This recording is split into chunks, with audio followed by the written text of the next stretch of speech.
avant de clôturer cette session, je laisserai au président Abdou Diouf le soin de la clôturer tout à l'heure. Je vais me tourner vers M. Ba, qui est ministre de l'économie, des finances et du plan.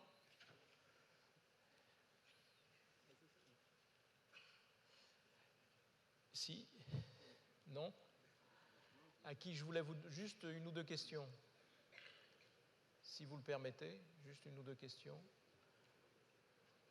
Non? Oui, non? Non, bon. Écoutez, alors on va laisser le président Diouf conclure. Président, c'est à vous. Président, à vous, oui. Si vous voulez, oui. Vous serez mieux, oui. Je vais vous accompagner. Je vous accompagner. Ça va, je vous accompagne jusque là. Voilà. Vous êtes mon protecteur. Là. Voilà, absolument. Oui, ce n'est pas un rôle qui me déplaît. Hein. Voilà.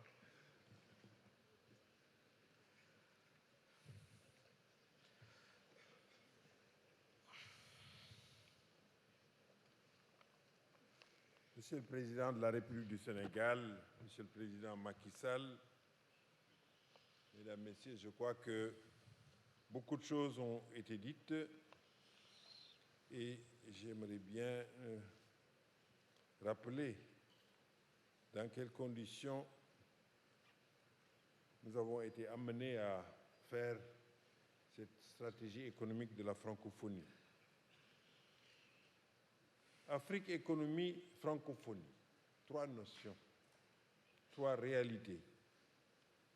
Depuis que l'aspiration francophone s'est incarnée de façon définitive à Niamey en 1970, ces trois univers ont entretenu des rapports complexes, souvent confus au départ, mais de plus en plus larges et de plus en plus profonds. Je n'ai pas besoin de m'étendre sur le lien entre Afrique et francophonie. C'est bien l'Afrique du président Senghor, du président Bourguiba, du président Diori, qui a porté l'ambition francophone et lui a donné une existence institutionnelle et politique au-delà de son assise culturelle linguistique. C'est aujourd'hui l'Afrique qui, ici, nous savons prendre les bonnes décisions et les mettre en œuvre sera l'axe central d'une francophonie à la mesure de la mondialisation. Pour les bonnes décisions, je suis confiant. En tout cas, si j'en juge par le volontarisme du président Macky Sall et sa vision et sa capacité d'anticipation et d'action. C'est l'Afrique qui accueillera la plus grande partie des francophones et qui sera le creuset d'une langue vivace, charnelle et poétique, bien sûr, juridique et scientifique, intellectuelle et économique. Le lien entre Afrique et économie me paraît tout aussi clair. Continent de tous les espoirs au moment des indépendances, continent de toutes les difficultés, pour ne pas dire de tous les malheurs, au moment des ajustements. C'est vrai, c'est un homme politique, c'est un chef d'État qui a passé la plupart de ses mandats à faire de l'ajustement. Pour le meilleur, j'espère, mais pas pour le pire. Mais j'en suis conscient parce que je l'ai vécu et j'en ai souffert politiquement. Mais je crois que ça a été une bonne chose, finalement, pour notre économie, puisqu'on en a vu les résultats. Et aujourd'hui, Monsieur le Président Macky Sall, vous avez tout à fait raison de viser pour le Sénégal à l'émergence. Vous en avez les moyens, vous en avez la volonté politique. Cette Afrique est aujourd'hui le continent de l'avenir, celui dont les ressources naturelles, renouvelables ou non, et humaines, sans cesse grandissantes et compétentes, constituent le socle d'une croissance de plus en plus solide de plus en plus durable. Le défi pour l'Afrique est celui des modèles à adopter et à suivre afin que cette croissance bénéficie également à tous et permette une réelle éradication de la misère et une réduction de la pauvreté. À quoi ça sert d'avoir de la croissance si on n'a pas à côté le développement humain et durable?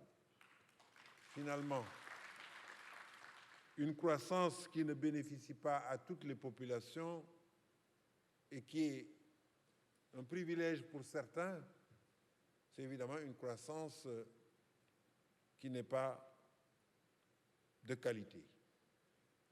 Et je voudrais insister sur une notion qu'on oublie souvent. À côté de la pauvreté, il y a l'extrême pauvreté, ce qu'on appelle la misère. Et dans notre lutte contre la pauvreté, il faut qu'on sache qu'il faut aller jusqu'à l'extrême pauvreté que nous voyons dans nos pays, même dans les pays du Nord. Nous avons l'extrême pauvreté avec les SDF et tout ce qu'on voit, la prolifération des organisations caritatives qui luttent contre cette extrême pauvreté.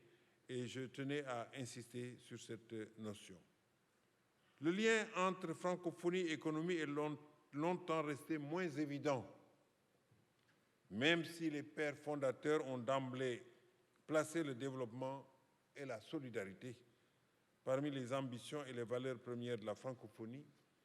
Il a fallu attendre pour que la conscience d'une relation fondamentale entre la langue, le rayonnement de la langue et son usage professionnel, économique, juridique et scientifique apparaissent et s'imposent. Il a fallu encore davantage de temps pour distinguer ce qui relève de l'influence francophone dans les domaines essentiels, mais globaux, que sont les régulations financières, la normalisation ou la facilitation du commerce, et ce qui appartient au renforcement de l'espace économique francophone, au rôle de la langue dans la vie quotidienne et la compétitivité des opérateurs et entrepreneurs francophones. Avec l'adoption hier de la stratégie économique pour la francophonie et au terme de 10 années d'efforts, c'est aujourd'hui chose faite. Et les relations entre les trois univers, l'Afrique, l'économie et la francophonie, peuvent se développer harmonieusement. Ce n'est pas le lieu ici de décerner des médailles, mais je ne peux omettre de saluer le rôle qu'ont joué dans ce processus, outre les pays membres, les institutions internationales et certaines organisations d'intégration régionale. J'ai cité tout à l'heure le cas de l'UEMOA, j'aurais pu parler de la CEMAC. Il faut qu'on souligne le rôle éminemment positif des acteurs économiques tels que la conférence permanente des chambres de commerce africaines et francophones que je citais tout à l'heure. Là, on l'appelle la CPC-CAF. Bon. Le Forum francophone des affaires, le FFA, et les rencontres internationales de la francophonie économique, les RIFE, et enfin des chercheurs comme ceux de la Fondation pour l'étude et la recherche en développement international, la FERDI. En organisant, Monsieur le Président de la République, ce sommet, immédiatement après le 15e sommet, ce forum, immédiatement après le 15e sommet de la francophonie, qui a vu la nomination du 3e secrétaire général de la francophonie, en l'occurrence une secrétaire générale, et qui a été marqué par les réflexions sur l'économie, le rôle des jeunes et des femmes et les perspectives d'un développement durable et partagé, vous inaugurez, Monsieur le Président de la République du Sénégal, une nouvelle étape de notre œuvre commune, créée entre tous ceux qui partagent le français et les valeurs francophones, que ce soit dans ou hors des pays membres de notre organisation internationale des relations d'affaires plus intenses plus souple, plus direct, fondé sur l'innovation, l'efficacité et un profit équitablement réparti. Aujourd'hui, de grandes questions pèsent sur notre avenir.